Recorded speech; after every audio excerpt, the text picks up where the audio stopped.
Hello बच्चों, नमस्ते। कैसे हो आप सभी? आई होप आप सब अच्छे होंगे और घर पे सेफ होंगे। मैं अनुज राजपूत स्वागत करता हूं आपका हमारे इस डिजिटल प्लेटफॉर्म पे जिसका नाम है नोबल एजुकेशन ग्रुप, और हम पढ़ रहे हैं क्लास 11th के चैप्टर नंबर 3 के बारे में। कौन सा चैप्टर? आवर्त सारणी के बारे में हम पढ़ रहे हैं। किसके बारे में बच्चे पढ़ रहे हैं?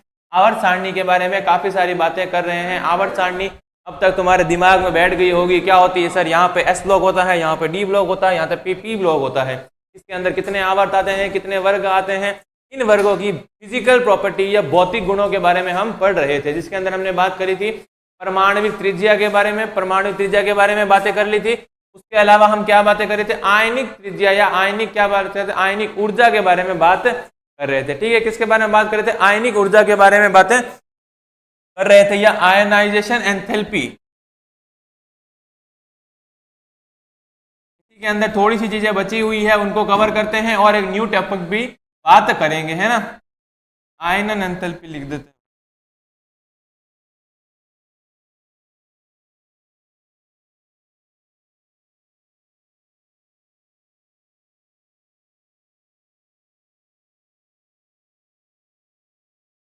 बच्चा, आयनन एंथैल्पी के बारे में बात कर रहे थे। इसके अंदर हमने क्या देखा था कि भाई यहाँ पे क्या चीज देखने को मिलती है। यहाँ पे हमारे को क्या देखने को मिलता है? जैसे ही मैं आवर्त में आगे की साइड जाता हूँ या मैं वर्ग में नीचे की साइड जाता हूँ, तो आवर्त में यहाँ पे बाईं से दाईं जाने पर मुझे क्या मिलता है? यहाँ पे इसका इंक्रीज होता है या डिक्रीज होता है। तो यहाँ पे क्या होता है? हमारे पास आईपी का मान या आयोनाइजेशन एनर्जी का मान क्या हो जाता है? इंक्रीज हो जाता है। और इसी तरीके से वर्ग में जब नीचे जाता हूँ तो यहाँ हमारे पास आयोनाइजेशन एंथैल्पी का मान डिक्रीज हो जाता है। इसके लिए रीजन भी देखा था, कारण भी लिख लिया था भाई हम लोगों ने। यहाँ पे कारण क्या होता है कि भाई यहाँ पे तो क्या हो रहा है हमारे पास? यहाँ पे क्या हो रहा है? जेड इफेक्टिव क्या हो रहा है भाई? नाभिक पर आकर्षण क्या हो जाता है? जेड इफेक्टिव क्या हो जाता है भाई? कम हो जाता है। यहाँ पे क्या होता है? जेड इफेक्टिव कम हो जाता है। जेड इफेक्टिव देखो, एटॉमिक रेडियस क्या होती है? पहली बात तो यहाँ बात करो, एटॉमिक रेडियस क्या हो जाती है इधर से इधर जाने पर? तो हमने देखा था कि भाई यहाँ से जब मैं आवर्त में ऐसे जाऊंगा तो एटॉमिक रेडियस क्या होती है? कम होती है। एटॉमिक रेडियस जब कम होती है तो जेड इफेक्टिव का मान क्या होता है? जेड इफेक्टिव का मान बढ़ जाता है। जेड इफेक्टिव का मान बढ़ जाता है। अब जेड इफेक्टिव क्या होता है सर? जेड इफेक्टिव के बारे में पिछली क्लास में डेफिनेशन लिखाई थी कि भाई यहाँ पे जो परमाणु का आकर्षण है वो क्या हो जाता है? कम हो जाता है।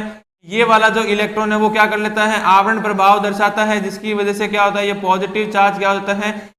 पर आकर्षण ज्यादा लगाता है। तो इस पॉजिटिव चार्ज के अंदर कुछ इलेक्ट्रॉन यहाँ पे उपस्थित हैं, कुछ इलेक्ट्रॉन यहाँ पे उपस्थित हैं। तो इस इलेक्ट्रॉन या संयोजी इलेक्ट्रॉन का नाभिक के ऊपर जो आकर्षण होता है उसी को मैं क्या कहता हूँ?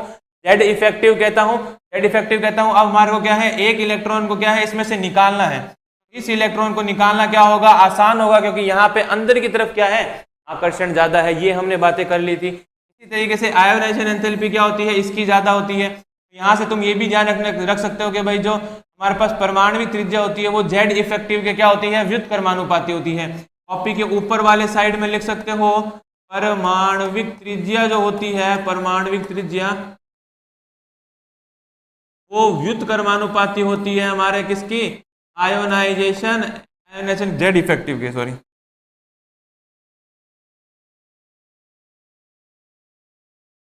प्रभावी नाभिकीय आवेश के क्या होती है? व्युत्क्रमानुपाती होती है। तो तुम इसको भी नोट कर सकते हो। फिर आज हमारे को बात करनी है हमारे पास एग्जाम्पल्स के बारे में कि भाई हमारे पास क्या क्या एग्जाम्पल है, और एग्जाम्पल्स के अंदर भी क्या है? असमानता देखने को मिलती है। तो ऐसे एग्जाम्पल्स की बात करते हैं जिनमें क्या मिलती है? असमानता मिलती है। तो आगे एक पॉइंट लगाओ और उसी में ये नोट करो कि भाई आयनन एंथैल्पी में, आयनन एंथैल्पी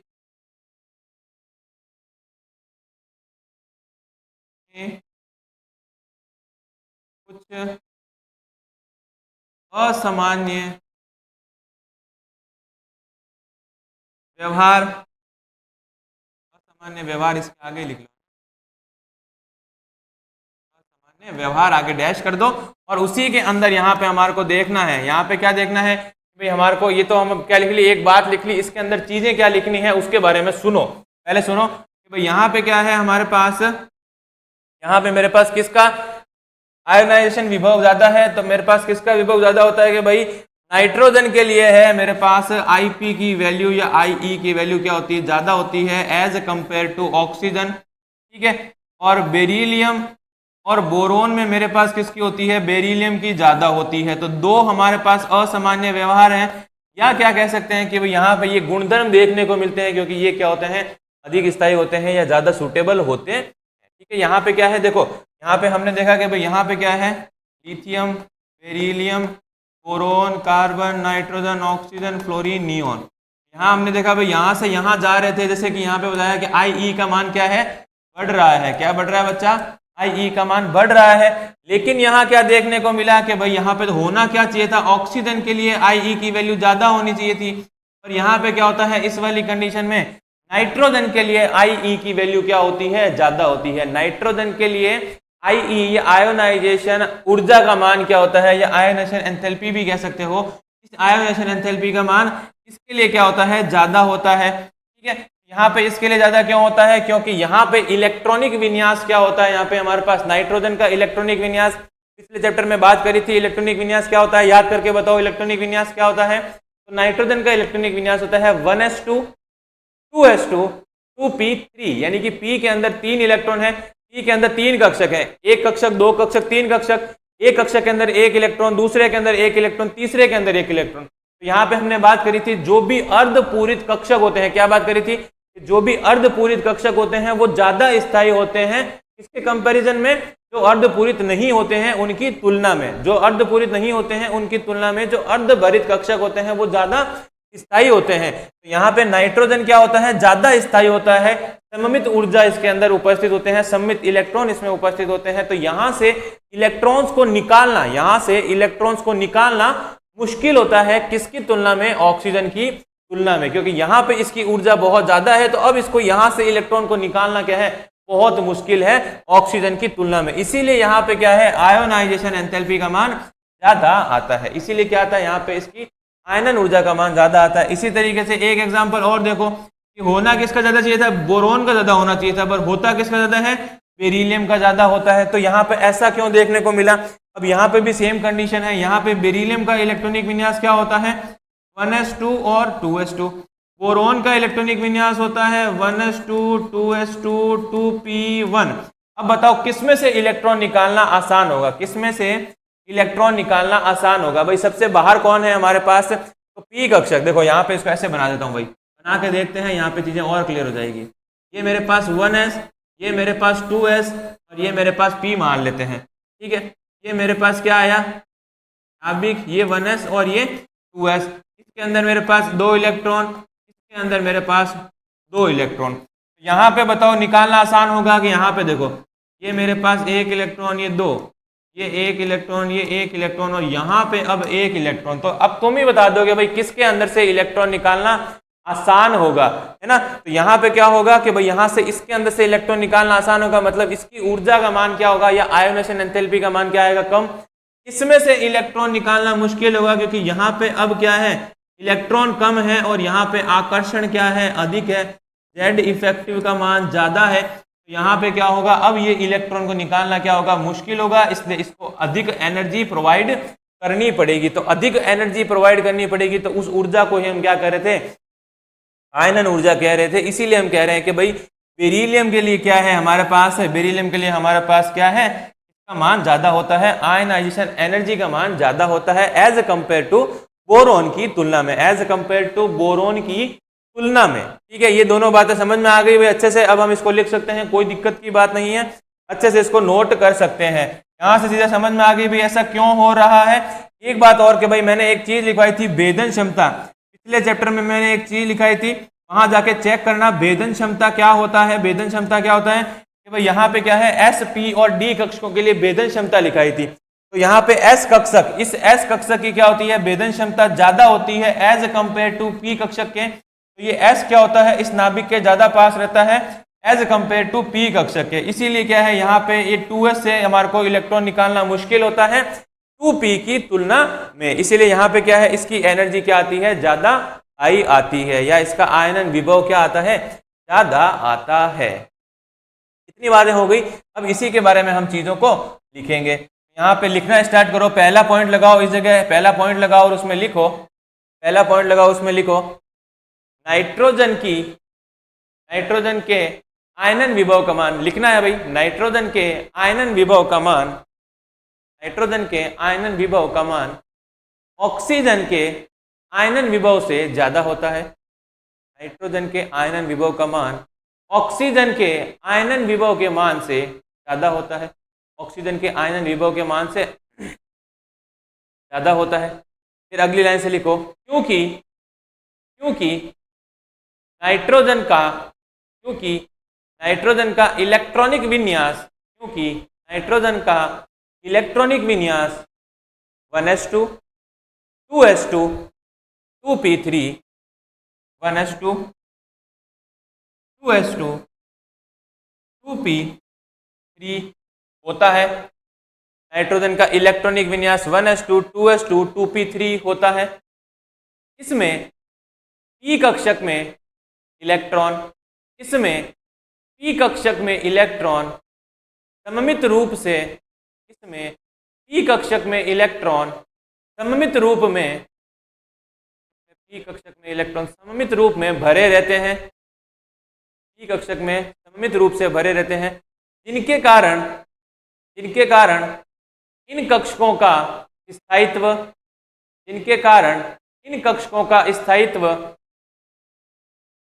अन्य कक्षकों की तुलना में अधिक होता है, जिनके कारण इन कक्षकों का स्थायित्व अन्य कक्षकों की तुलना में अधिक होता है, जिनके कारण इन कक्षकों का स्थायित्व अन्य कक्षकों की तुलना में अधिक होता है, अधिक होता है। तथा ऑक्सीजन के इलेक्ट्रॉनिक विन्यास, तथा ऑक्सीजन का इलेक्ट्रॉनिक विन्यास, ऑक्सीजन का इलेक्ट्रॉनिक विन्यास 1s2 2s2 2p4 होता है, तथा ऑक्सीजन का इलेक्ट्रॉनिक विन्यास 1s2 2s2 2p4 होता है, जिसमें संयोजी इलेक्ट्रॉन, जिसमें संयोजी इलेक्ट्रॉन को आसानी से निकाला जा सकता है, जिसमें संयोजी इलेक्ट्रॉन को आसानी से निकाला जा सकता है, आसानी से निकाला जा सकता है। इसीलिए नाइट्रोजन का आयनन विभव अधिक होता है, इसीलिए नाइट्रोजन का आयनन विभव अधिक होता है ऑक्सीजन की तुलना में। नाइट्रोजन का आयनन विभव अधिक होता है ऑक्सीजन की तुलना में, या आयनन ऊर्जा भी लिख सकते हो, ऑक्सीजन की तुलना में, ऑक्सीजन की तुलना में, ठीक है, ऑक्सीजन की तुलना। नीचे ऐसा लिख लो, नाइट्रोजन का इलेक्ट्रॉनिक विन्यास, और लिख लो ऑक्सीजन का इलेक्ट्रॉनिक विन्यास। इसी के अंदर लिखना है, यहाँ पे क्या है, 2 इलेक्ट्रॉन 1s2 के, 2 इलेक्ट्रॉन 2s2 के, और 3 इलेक्ट्रॉन किसके,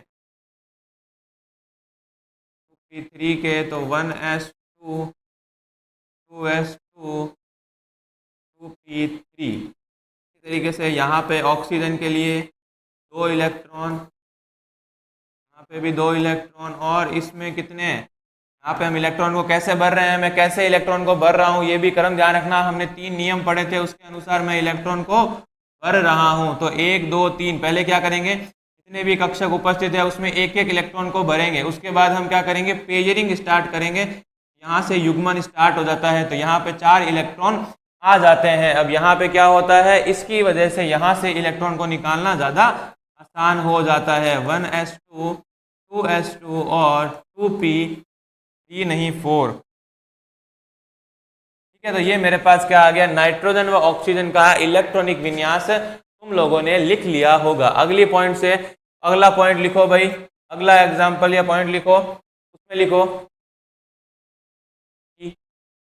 बेरिलियम का आयनन विभव, बेरिलियम का आयनन विभव बोरोन के आयनन विभव से अधिक होता है। और ये दोनों एग्जाम्पल याद भी रखने हैं। बेरिलियम का आयनन विभव बोरोन के आयनन विभव से अधिक होता है। बेरिलियम का आयनन विभव बोरोन के आयनन विभव से अधिक होता है, ठीक है, अधिक होता है क्योंकि अगली लाइन से लिखना है क्योंकि बेरिलियम का इलेक्ट्रॉनिक विन्यास 1s2 बेरिलियम का इलेक्ट्रॉनिक विन्यास 1s2 2s2 होता है। बेरिलियम का इलेक्ट्रॉनिक विन्यास 1s2 2s2 होता है, जिसके कारण यह पूर्ण पूरित कक्षक होता है। जिसके कारण यह पूर्ण पूरित कक्षक होता है और अधिक स्थायी होता है। पूर्ण पूरित कक्षक होता है वह अधिक स्थायी होता है, ठीक है। पूर्ण पूरित कक्षक होता है वह अधिक स्थायी होता है तथा नाभिक के अधिक पास होता है नाभिक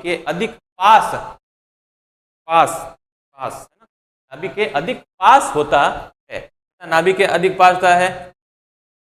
वह बोरोन का इलेक्ट्रॉनिक विन्यास 1s2 2s2 2p1 प्रकार का होता है, 2p1 प्रकार का होता है, ठीक है। बोरोन का इलेक्ट्रॉनिक विन्यास 1s2 2s2 2p1 प्रकार का होता है, लिखना है इसको 1s2 2s2 2p1 प्रकार का होता है, जिसमें संयोजी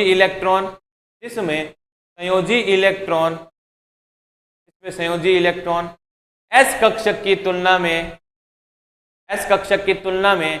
नाभिक से दूर होते हैं। जिसमें संयोजी इलेक्ट्रॉन s कक्षक की तुलना में नाभिक से दूर होते हैं, ठीक है। s कक्षक की तुलना में नाभिक से दूर होते हैं, जिन्हें आसानी से निकाला जा सकता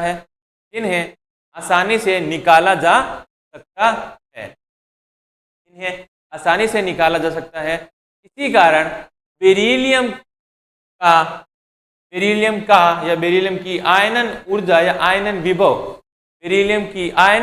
का मान उच्च होता है। बेरिलियम का आयनन विभव का मान उच्च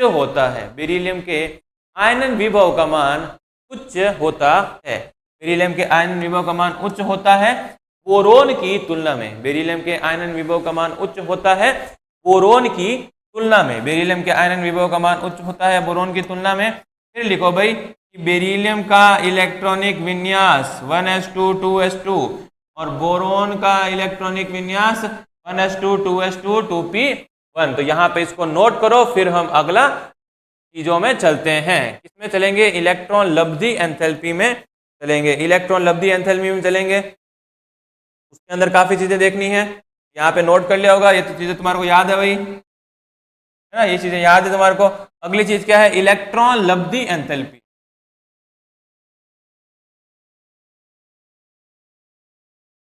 इलेक्ट्रॉन लब्धि। अब जैसी बातें हमने क्या करी थी, हमने अभी करी थी आयनन ऊर्जा के अंदर, उसकी जस्ट अपोजिट बातें हम किसके अंदर करेंगे? इसके अंदर करेंगे। यहाँ पे इसको किससे डिनोट करूंगा मैं? E से, या क्या कह सकते हैं इसको? Electron gain enthalpy. यहाँ पे क्या कहते हैं? इलेक्ट्रॉन क्या करते हैं? गेन करते हैं, मतलब इलेक्ट्रॉन को ग्रहण करते हैं। तो यहाँ पे क्या है? कोई भी हमारे पास एक धातु है या कोई भी हमारे पास तत्व है जो इलेक्ट्रॉन ग्रहण करेगा, इलेक्ट्रॉन ग्रहण करके कैसा चार्ज बन जाएगा? नेगेटिव चार्ज बन जाएगा। यानी इस प्रकार के प्रकरण जिसके अंदर हम इलेक्ट्रॉन को क्या करेंगे? परमाणु पे ऐड करेंगे। तो ऐड करने के लिए यहाँ से ऐड करने के बाद ऊर्जा क्या होगी? ऊर्जा रिलीज होगी। ऊर्जा क्या होगी? रिलीज होगी। इसको ऐसे समझ सकते हैं कि ये एक बॉन्ड है और ये एक बॉन्ड है। जब ये इसमें जुड़ जाएगा, ये इलेक्ट्रॉन इसके अंदर ऐड हो जाएगा, तो यहाँ से ये डबल बॉन्ड इस प्रकार का बॉन्ड बनाएगा, प्लस एनर्जी रिलीज होगी। यानी कि यहाँ पे कौन सा प्रक्रम यूज हो रहा है? जब ऊर्जा निकलती है तो कौन से प्रकार का प्रक्रम यूज होता है? मैंने बताया था पिछली क्लास में। यहाँ पे कैसा प्रक्रम होगा हमारे पास? ये कैसा होगा बच्चा? ऊष्माक्षेपी प्रक्रम होगा। कैसा प्रक्रम होगा? ऊष्माक्षेपी प्रक्रम होगा, जिसके लिए डेल्टा एच का मान कितना होगा मेरे पास, नेगेटिव होगा, जिसके लिए डेल्टा एच का मान क्या होगा, नेगेटिव होगा। ऊष्माक्षेपी प्रक्रम है, इसलिए डेल्टा एच का मान क्या होता है बच्चा, नेगेटिव आता है। ये बातें हमने पहले भी लिखी है, पर इसको यहाँ समझना जरूरी है क्योंकि यहाँ पे यही चीज हो रही है। तो यहाँ पे परिभाषा लिखनी है भाई, इसके अंदर लिखना है किसी विलगित गैसियस परमाणु के, इसी के अंदर लिखना है किसी विलगित गैसियस परमाणु के, किसी विलगित गैसियस परमाणु के संयोजी कोश में, किसी विलगित गैसियस परमाणु के संयोजी कोश में एक इलेक्ट्रॉन, किसी विलगित संयोजी कक्ष में, कोश में, किसी विलगित संयोजी, किसी विलगित गैसियस परमाणु के संयोजी कोश में, किसी विलगित गैसियस परमाणु के संयोजी कोश में एक इलेक्ट्रॉन जोड़ने पर, ठीक है, एक इलेक्ट्रॉन जोड़ने पर किसी विलगित गैसियस परमाणु के संयोजी कोश में एक इलेक्ट्रॉन जोड़ने पर मुक्त होने वाली ऊर्जा इलेक्ट्रॉन लब्धि ऊर्जा कहलाती है।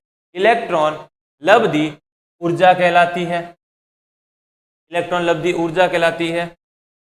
तथा इस प्रक्रम में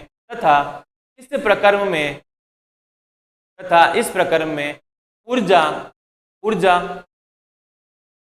उत्पादित होती है, तथा इस प्रक्रम में ऊर्जा उत्पादित होती है, उत्पादित है ना, इस प्रक्रम में ऊर्जा उत्पादित होती है, जिसे ऊष्माक्षेपी प्रक्रम कहते हैं, जिसे ऊष्माक्षेपी प्रक्रम कहते हैं, जिसे ऊष्माक्षेपी प्रक्रम कहते हैं, जिसके लिए एंथैल्पी या डेल्टा एच का मान, जिसके लिए एंथैल्पी या डेल्टा एच का मान नेगेटिव होता है, जिसके लिए एंथैल्पी या डेल्टा एच का मान नेगेटिव या ऋणात्मक, जिसके लिए डेल्टा एच या एंथैल्पी का मान ऋणात्मक होता है, उसे इलेक्ट्रॉन लब्धि एंथैल्पी कहते हैं, उसे इलेक्ट्रॉन लब्धि एंथैल्पी कहते हैं, उसे इलेक्ट्रॉन लब्धि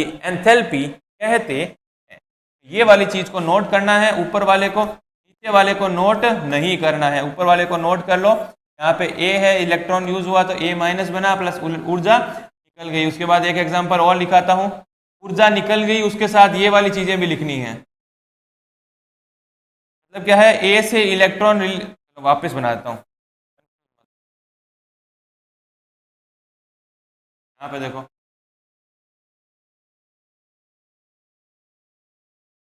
माइनस, ये कुछ भी हो सकता है भाई, है ना, कोई भी परमाणु होता है। ऊर्जा निकलेगी, ऊर्जा रिलीज होगी, या ऊर्जा को ऐसे दिखाओ, ऊर्जा रिलीज होगी। तो इसका क्या मतलब है, यहाँ पे कैसा प्रक्रम है, ऊष्माक्षेपी प्रक्रम है, और इसी की वजह से यहाँ पे डेल्टा एच का मान जो है वो नेगेटिव होता है। नहीं तो तुम्हारे को अगर मैं ऐसे ही लिखवा दूँ, अगर मैं लाइनिंग के अंदर लिखवा दूंगा, ये अगर पॉइंट नहीं लिखाऊंगा, तो जब तुम बाद में कॉपी को देखोगे तो तुम्हें समझ में ही नहीं आएगा कि ऊष्माक्षेपी क्या चीज़ है और एंथैल्पी का मान ऐसा नेगेटिव क्यों आ रहा है। इसीलिए यहाँ पे साथ में इसके अंदर डायग्राम के अंदर या इस पॉइंट के अंदर ही इनको ऐड करना, ताकि तुम्हारे को जब तुम बाद में पढ़ोगे तो वहाँ पे तुम्हारे को ये चीज़ें याद आ जाएगी कि सर ने ऐसा कुछ बताया था। फिर एक एग्जाम्पल और देख लेते हैं, ठीक है, एक एग्जाम्पल और देखते हैं जिसके अंदर है Ag प्लस इलेक्ट्रॉन क्या बनता है, Ag माइनस प्लस ऊर्जा निकल जाती है। ये मेरे पास एक एग्जाम्पल हो गया। Ag क्या है, चांदी। तो यहाँ पे क्या है हमारे पास, जब A में इलेक्ट्रॉन जोड़ेंगे तो A माइनस बनेगा, यानी ऊष्माक्षेपी प्रक्रम होगा, जिसके लिए मेरे एंथैल्पी का मान क्या आएगा, नेगेटिव आएगा। उसके बाद अगली लाइन से पॉइंट लगा के लिखना स्टार्ट करो। यहाँ पे हमने इसकी परिभाषा लिख ली थी, और इसको पूरे को हमने अच्छी तरीके से समझ लिया है। यहाँ पे ऊष्माक्षेपी प्रक्रम होता है, ये हम पहले ही लिख चुके हैं। तो यहाँ पे अगली लाइन से पॉइंट लगा के लिखो कि, यहाँ पे अगली लाइन से पॉइंट लगा के लिखो, बहुत से तत्व, अगली लाइन से पॉइंट लगा के लिखो, बहुत से तत्व इलेक्ट्रॉन ग्रहण करके, क्या लिखोगे, बहुत से तत्व इलेक्ट्रॉन को ग्रहण करके ऊर्जा मुक्त करते हैं। इलेक्ट्रॉन को ग्रहण करके ऊर्जा मुक्त करते हैं। ठीक है, यहाँ पे अगली लाइन से लिखना है, इलेक्ट्रॉन को ग्रहण करके ऊर्जा मुक्त करते हैं। ठीक है, ऐसी अवस्था में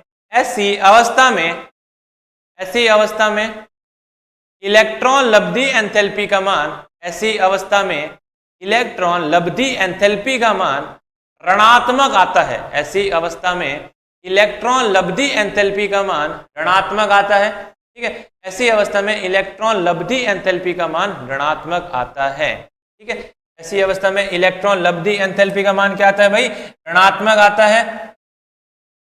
ठीक है, इसी कारण हैलोजन वर्ग के तत्व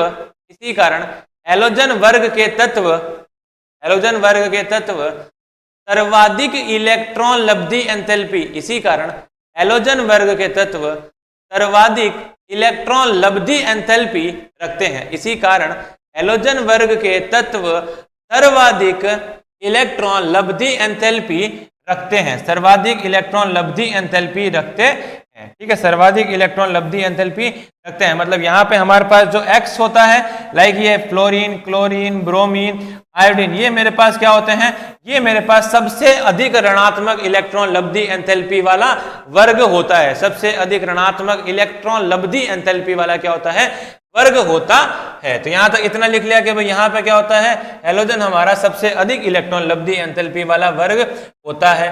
ठीक है, अक्रिय गैसों के लिए अगली लाइन से लिखो या एक लाइन छोड़ के लिखो, अक्रिय गैसों के लिए इलेक्ट्रॉन लब्धि एंथैल्पी का मान, अक्रिय गैसों के लिए इलेक्ट्रॉन लब्धि एंथैल्पी का मान धनात्मक होता है।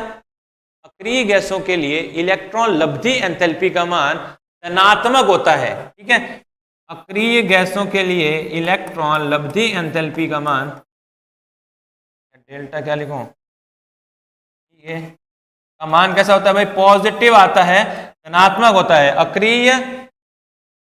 अक्रिय गैसों के लिए इलेक्ट्रॉन लब्धि एंथैल्पी का मान, या अक्रिय तत्वों के लिए इलेक्ट्रॉन लब्धि एंथैल्पी का मान धनात्मक आता है, क्योंकि इसमें आने वाला इलेक्ट्रॉन पूर्ण पूरित कक्षकों के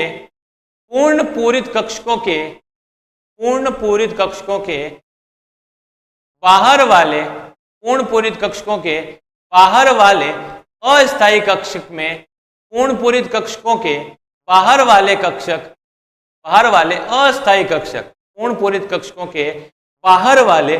अस्थायी कक्षक में प्रवेश करता है।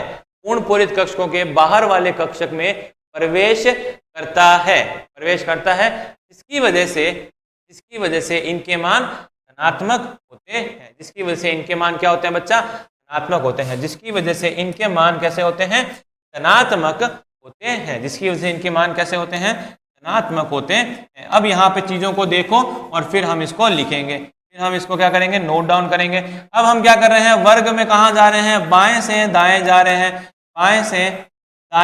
हैं। तो यहाँ पे हमारे को क्या देखने को मिलता है, सारी चीजों के बारे में लिख देंगे। यहाँ पे एटॉमिक रेडियस हमारे पास यानी परमाणविक त्रिज्या का मान बढ़ता है, या यहाँ पे नीचे जाएंगे तो क्या होता है, कम होता है।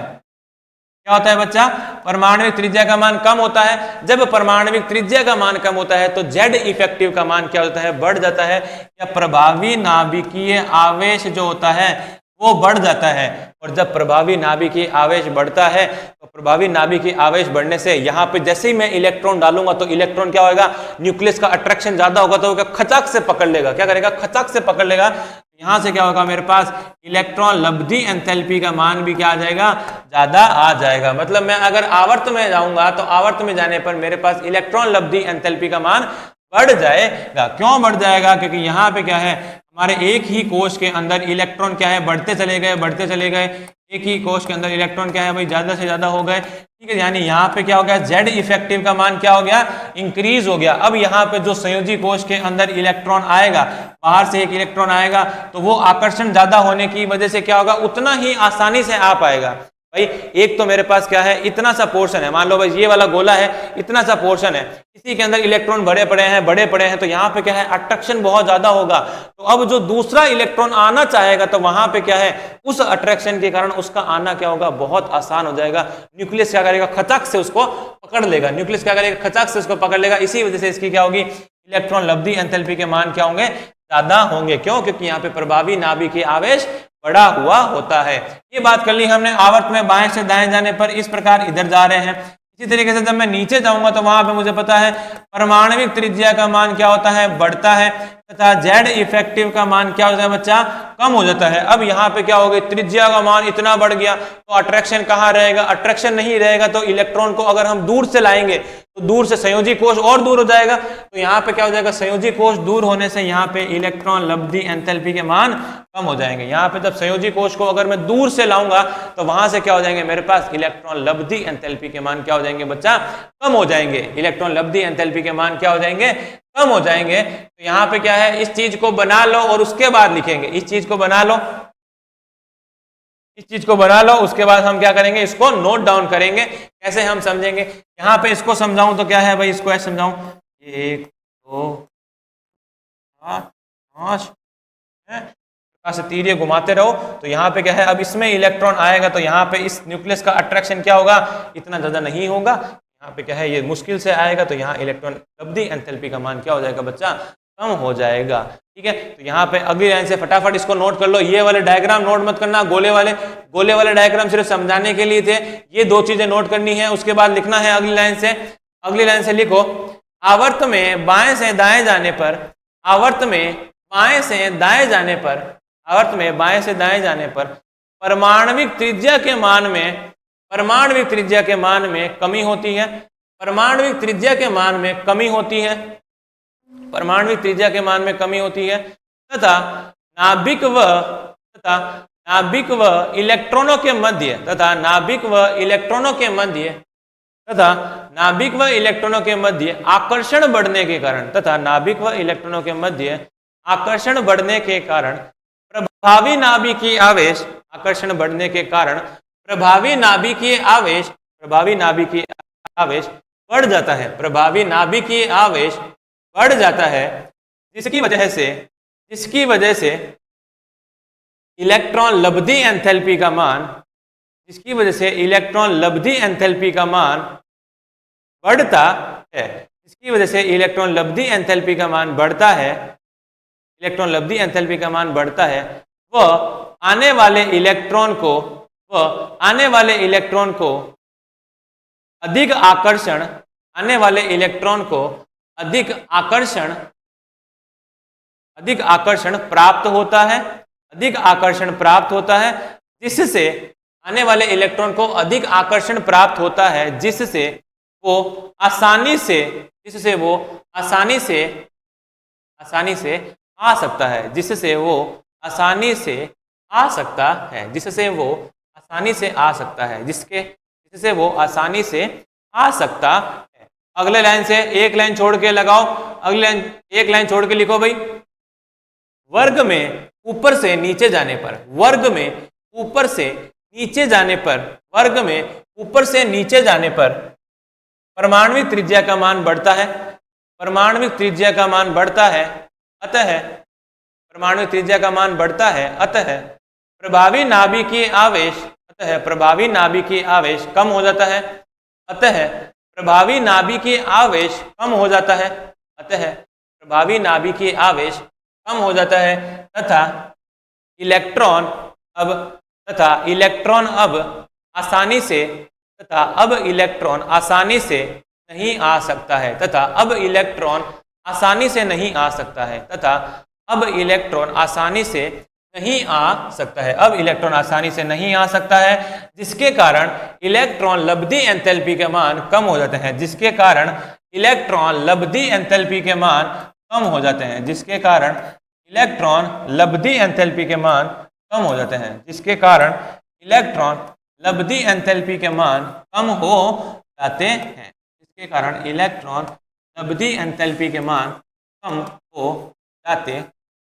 अब लगाओ विद्युत या इलेक्ट्रॉन लब्धि एंथैल्पी का असामान्य क्रम, इलेक्ट्रॉन लब्धि एंथैल्पी का असामान्य क्रम है ना, इलेक्ट्रॉन लब्धि एंथैल्पी का असामान्य क्रम, और उसके अंदर ये दोनों नोट करो, ये दोनों नोट करो, फिर हम इसके बारे में लिख लेते हैं, फिर हम इसके बारे में लिख लेते हैं। इलेक्ट्रॉन लब्धि एंथैल्पी का असामान्य क्रम, इलेक्ट्रॉन लब्धि एंथैल्पी का असामान्य क्रम, असामान्य क्रम, ठीक है। फिर इसमें यहाँ पे ये दोनों नोट करके अगली लाइन से पॉइंट लगाओ, अगली लाइन से पॉइंट लगा के लिखो ऑक्सीजन व फ्लोरीन की, ऑक्सीजन व फ्लोरीन की विद्युत या इसको इलेक्ट्रॉन लब्धि एंथैल्पी को ऐसे लिख लिया करो, ठीक है। तो ऑक्सीजन व फ्लोरीन की इलेक्ट्रॉन लब्धि एंथैल्पी के मान, ऑक्सीजन व फ्लोरीन की इलेक्ट्रॉन लब्धि एंथैल्पी के मान अपने ही वर्ग के अन्य तत्वों से, अपने ही वर्ग के अन्य तत्वों से कम होती है, अपने ही वर्ग के अन्य तत्वों से कम होती है, ठीक है। इलेक्ट्रॉन लब्धि एंथैल्पी के मान अपने ही वर्ग के, ऑक्सीजन व फ्लोरीन के लिए ना, ऑक्सीजन व फ्लोरीन के अपने ही वर्ग के अन्य तत्वों से कम होती है, अपने ही वर्ग के अन्य तत्वों से कम होती है, क्योंकि ऑक्सीजन व फ्लोरीन में, क्योंकि ऑक्सीजन व फ्लोरीन में, ऑक्सीजन व फ्लोरीन में इलेक्ट्रॉन, क्योंकि ऑक्सीजन व फ्लोरीन में इलेक्ट्रॉन क्वांटम संख्या, ऑक्सीजन व फ्लोरीन में इलेक्ट्रॉन क्वांटम संख्या n इज टू 2 में ही प्रवेश करते हैं, क्योंकि इसमें इलेक्ट्रॉन क्वांटम संख्या n इज टू 2 में ही प्रवेश करते हैं, 2 में ही प्रवेश करते हैं, जिसके कारण 2 में ही प्रवेश करते हैं, जिसके कारण इलेक्ट्रॉन प्रतिकर्षण, जिसके कारण इलेक्ट्रॉन प्रतिकर्षण अधिक होने के कारण, जिसके कारण इलेक्ट्रॉन प्रतिकर्षण अधिक होने के कारण, है ना, इलेक्ट्रॉन प्रतिकर्षण अधिक होने के कारण इलेक्ट्रॉन लब्धि एंथैल्पी या E a का मान अपने आगे आने वाले ये क्या है, इसके लिए है, अपने आगे आने वाले वर्ग के तत्वों से कम होता है, अपने आगे आने वाले वर्ग के तत्वों से कम होता है, अपने आगे आने वाले वर्ग के तत्वों से कम होता है। फिर अगली लाइन से लिखो सल्फर व क्लोरीन का इलेक्ट्रॉन लब्धि एंथैल्पी का मान या E a का मान, है ना, सल्फर व क्लोरीन का E a का मान ऑक्सीजन व फ्लोरीन की तुलना में अधिक होता है, ऑक्सीजन व फ्लोरीन की तुलना में अधिक होता है, क्योंकि ऑक्सीजन व फ्लोरीन की तुलना में अधिक होता है, ऑक्सीजन व फ्लोरीन की तुलना में अधिक होता है, क्योंकि इसमें या इनमें, क्योंकि इनमें आने वाले इलेक्ट्रॉन